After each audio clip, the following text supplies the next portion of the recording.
Dear Excellencies, colleagues, and friends, first of all, I would like to thank the Geneva Environment Network and the Geneva Beat Plastic Pollution Dialogues for the organization of this timely event, aiming to provide updates on the preparation of INC-2 on plastic pollution and to address how stakeholders can engage in this process.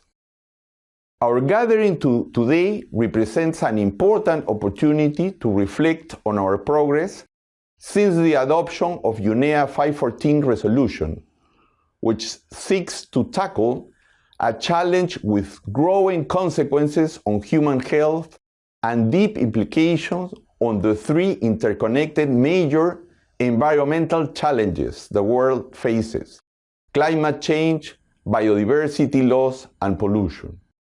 Allow me to remind you that our mandate is to reach by the end of 2024 a legally binding instrument to end plastic pollution. A timeline that recalls us the urgency of our response while the challenge continues to aggravate at a staggering pace. Half of our manufactured plastics having been made in the last 15 years, and production expected to double by 2050, while we only recycle 10% of it. Ladies and gentlemen, we need to act now and decisively. The INC-2 meeting will constitute an important stepping stone towards an agreement that should structurally address this challenge. Allow me please to share my broad visions on the latter. The agreement should be a multilateral instrument due to the transboundary nature of plastic and plastic pollution. It should cover the entire life cycle of plastic with a mix of core obligation and control measures, complemented by equally ambitious voluntary measures, means of implementation, and incentive mechanisms.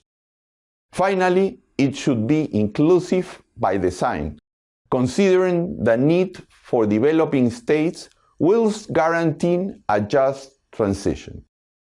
Our negotiating process needs to bear in mind that while many plastics are beneficial in different sectors, not all of them have the same polymers, chemicals, additives, externalities, type of use, and end of life cycle.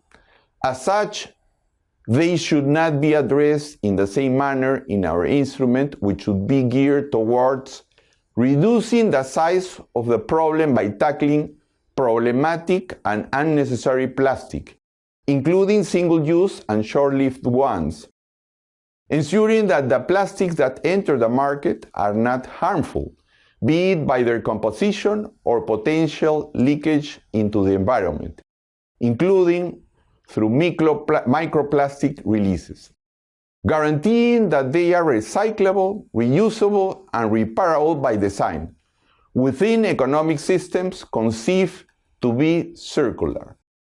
Waste should be our last option, and when it happens, it must be done in a safe and an environmentally sound manner. Finally, we need to address legacy plastic, including ghost fishing gear. In sum, we need a strong treaty on plastic pollution, with ambitious goals but equally ambitious means of implementation.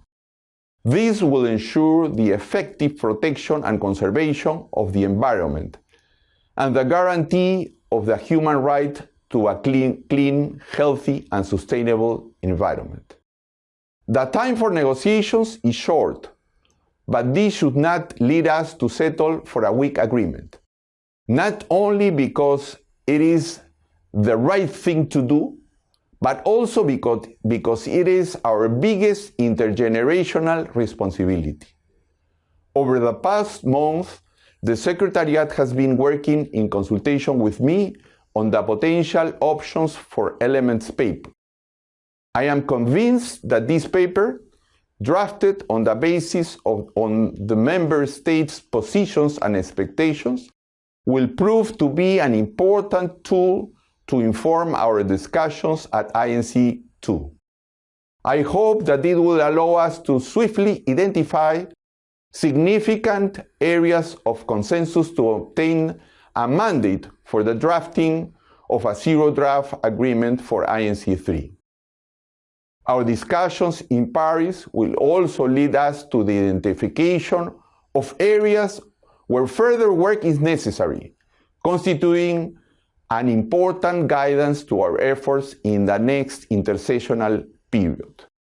Allow me a final reflection. We member states will not be able to rise to the challenge alone.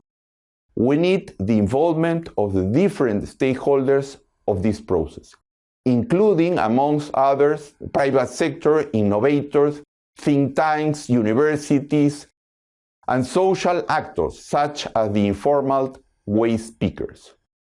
They will feed us with the existing frontier collective intelligence, give us opportunity to connect the dots between already existing brilliant initiatives, but also channel our efforts to conceive an agreement that is just and implementable. The success of the stakeholder submissions and intersessional webinars invite us to continue innovating to better include all of these valuable inputs.